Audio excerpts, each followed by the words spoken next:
नमस्कार दोस्तों, आपका स्वागत द महान धर्मी चैनल पर। दोस्तों, आज की इस महत्वपूर्ण वीडियो में मैं आप सभी से बात करने वाला हूं मकर संक्रांति के पावन पर्व के बारे में। इस वीडियो में बताने जा रहा हूं कि मकर संक्रांति का जो पावन पर्व है भारत में किस दिन पर मनाया जाएगा, क्योंकि हर साल की तरह असमंजस की स्थिति बनी हुई है। क्योंकि हमेशा से हम सभी 14 जनवरी के दिन मकर संक्रांति का त्योहार मनाते आ रहे हैं, तो इस बार मकर संक्रांति किस दिन मनाई जाएगी? 14 जनवरी को या 15 जनवरी को? पुण्यकाल क्या होगा? महापुण्यकाल क्या होगा जिसमें स्नान और दान किया जाता है? दान करने का सही समय क्या होगा? मकर संक्रांति के दिन किन वस्तुओं का दान करना चाहिए, किन वस्तुओं का दान नहीं करना चाहिए? मकर संक्रांति के दिन विशेष करके किन कार्यों को करना चाहिए और किन कार्यों को नहीं करना चाहिए? तो संपूर्ण जानकारी आज के इस महत्वपूर्ण वीडियो में हम जानेंगे। लेकिन उससे पहले आप सभी से अनुरोध है, वीडियो को लाइक करके द महान धर्मी चैनल को सब्सक्राइब अवश्य कर लीजिए और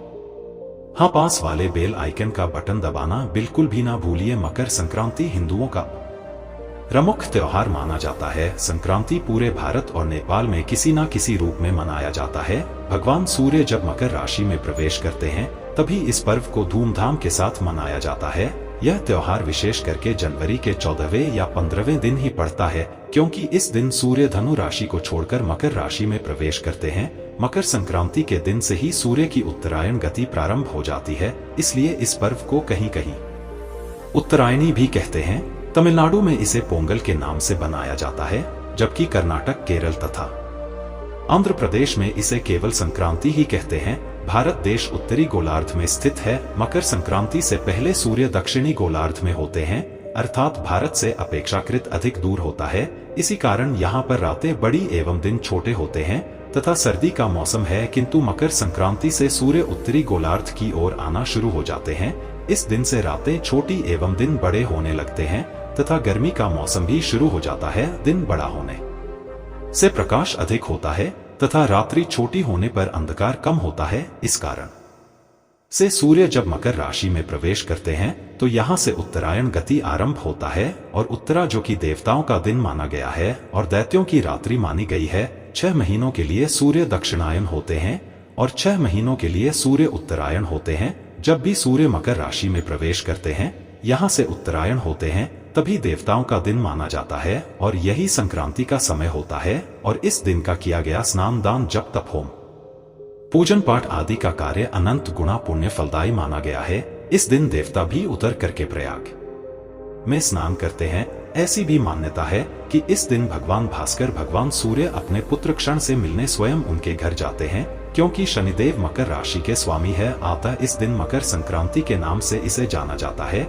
महाभारत काल में भीष्म पितामह ने अपनी देह त्यागने के लिए मकर संक्रांति का ही चयन किया था, क्योंकि उससे पहले सूर्य दक्षिणायनम अपने प्राणों को त्यागा। और यह भी कहा जाता है कि मकर संक्रांति के दिन ही गंगा जी भागीरथ के पीछे पीछे चलकर कपिल मुनि के आश्रम से होती हुई सागर में जाकर मिली थी। उत्तर भारत में इसे मकर संक्रांति, पंजाब हरियाणा में लोहड़ी, असम में बिहू, दक्षिण भारत में पोंगल के नाम से जाना जाता है। इस दिन लोग खिचड़ी बनाकर भगवान सूर्य देव को भोग लगाते हैं और विशेष करके तिल और गुड़ का अवश्य ही भोग लगाना चाहिए और फिर इन वस्तुओं का दान करना चाहिए और इनका ग्रहण करना चाहिए। यह अनंत गुना पुण्य फलदायी माना गया है।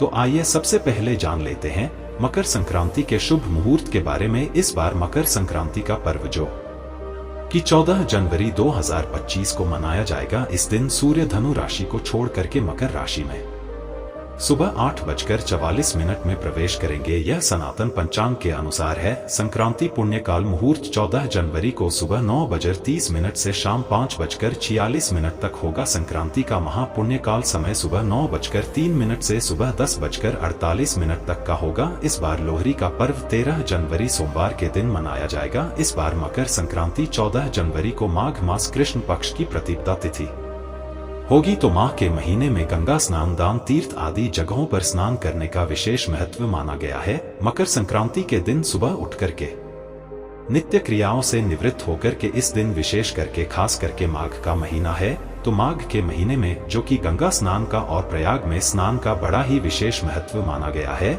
यह अश्वमेध यज्ञों के फलों को समान पुण्य फल प्रदान करने वाली है। तो माघ स्नान का वैसे ही बड़ा विशेष महत्व है। तो खास करके मकर संक्रांति के दिन यानी कि 15 जनवरी को गंगा स्नान करना चाहिए। तीर्थों में जाकर के स्नान करना चाहिए। अगर वहां पर ना जा पाए तो अपने घर के नहाने के पानी में ही थोड़ा सा गंगाजल मिलाकर कि स्नान करें शुद्ध वस्त्र धारण करके। और सबसे पहले तो भगवान सूर्य देव को अर्घ्य प्रदान करना चाहिए। भगवान सूर्य देव जो कि आरोग्यता को प्रदान करने वाले हैं, आंख की पीड़ा को छोड़कर के भगवान सूर्य देव सभी प्रकार के रोगों को नष्ट करने वाले हैं।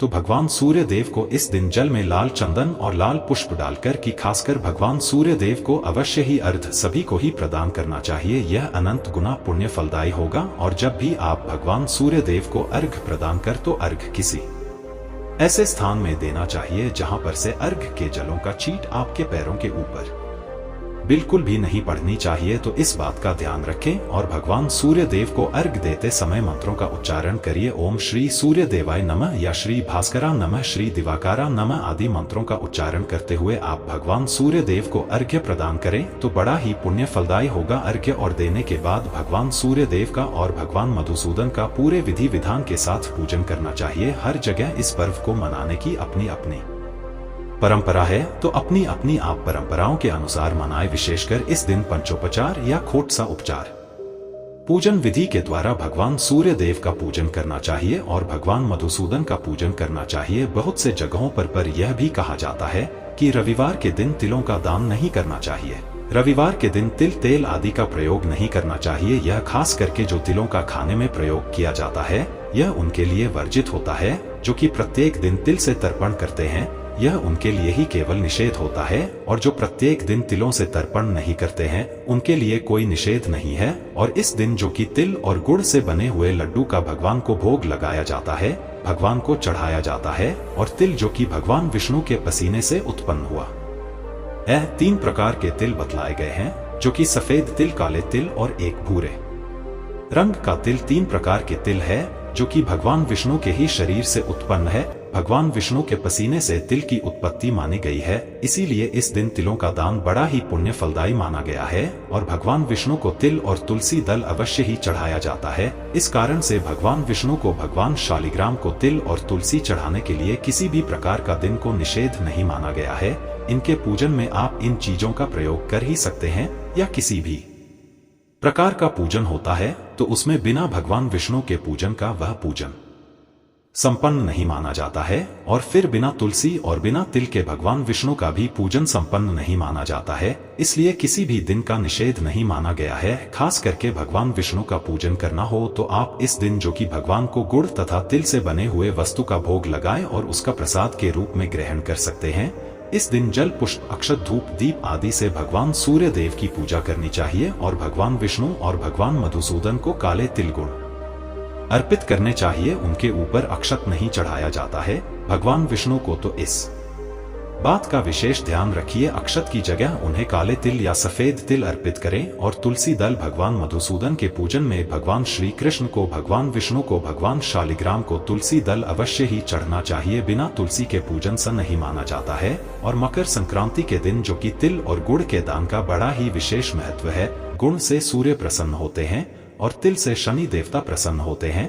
अगर आप मकर संक्रांति के दिन गुड़ का दान करते हैं इससे भगवान सूर्य देव प्रसन्न होते हैं और इससे पदोन्नति की प्राप्ति होती है, उच्च पद की प्राप्ति होती है, मान सम्मान की प्राप्ति होती है, राजकीय प्रतिष्ठा की प्राप्ति होती। वहीं पर अगर आप तिलों का दान करते हैं तो तिल से शनि देवता प्रसन्न होते हैं, न इससे शत्रु पीड़ा समाप्त हो जाती है, घर की दरिद्रता दूर होती है तथा घर में सुख और समृद्धि का आगमन होता है। और जो खास करके जो रोग पीड़ा से परेशान हो उन्हें अवश्य ही मकर संक्रांति के दिन तिल और गुड़ का अवश्य ही उनके हाथों से दान करवाना चाहिए। मकर संक्रांति के दिन अन्न, वस्त्र व खिचड़ी का दान बड़ा ही पुण्य फलदायी माना गया है। इस दिन खास करके आप काली गाय को गुड़ और तिल का लड्डू अवश्य ही खिलाना चाहिए। इससे अनंत गुना पुण्य फलों की प्राप्ति होती है और घर की दरिद्रता दूर होती है। इस दिन मकर संक्रांति के दिन कुछ बातों का ध्यान रखना चाहिए, जैसे कि इस दिन लौ से बने हुए वस्तु का दान नहीं करना चाहिए, कांच के बर्तनों का दान नहीं करना चाहिए, एल्यूमिनियम आदि का दान नहीं करना चाहिए। सूर्य देव को विशेष करके प्रसन्न करने के लिए, सूर्य की शांति के लिए, जो कि इस दिन माणिक्य,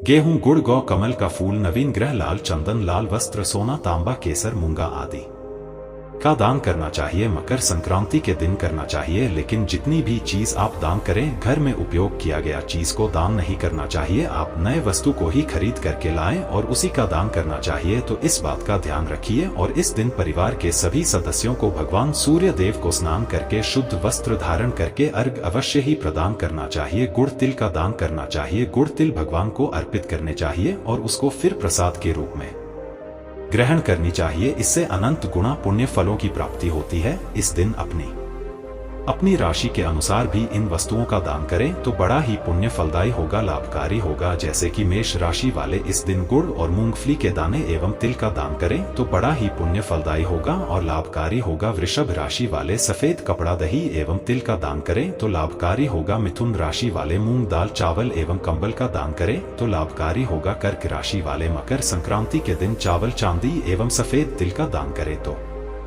लाभकारी होगा। सिंह राशि वाले तांबा, गेहूं एवं सोने के मोती का दान करें तो लाभकारी होगा।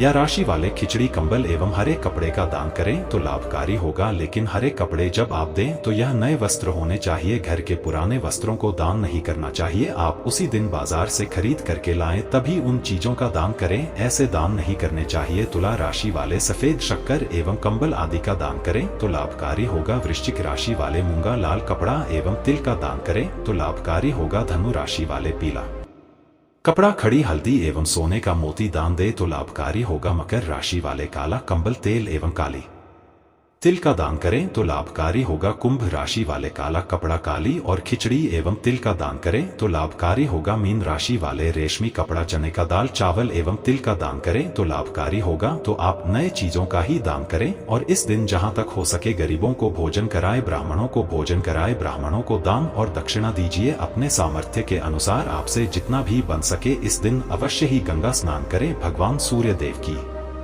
पूजा करें, तिल गुण का दान करिए, इसका सेवन करें, भगवान को अर्पित करें। जहां तक हो सके इन कार्यों को करना चाहिए। इससे अनंत गुणा पुण्य फलों की प्राप्ति होती है और घर की सभी विघ्न बाधाएं दूर होती है। भगवान सूर्य देव की कृपा से सुख समृद्धि की प्राप्ति होती है और शनिदेव की कृपा से तो आशा करता हूं कि आपको यह वीडियो जरूर अच्छी लगी होगी। अगर अच्छी लगी हो तो लाइक अवश्य कर दीजिए। दोस्तों, मिलते हैं किसी अगले वीडियो में, तब तक के लिए धन्यवाद। अपना बहुत ख्याल रखना।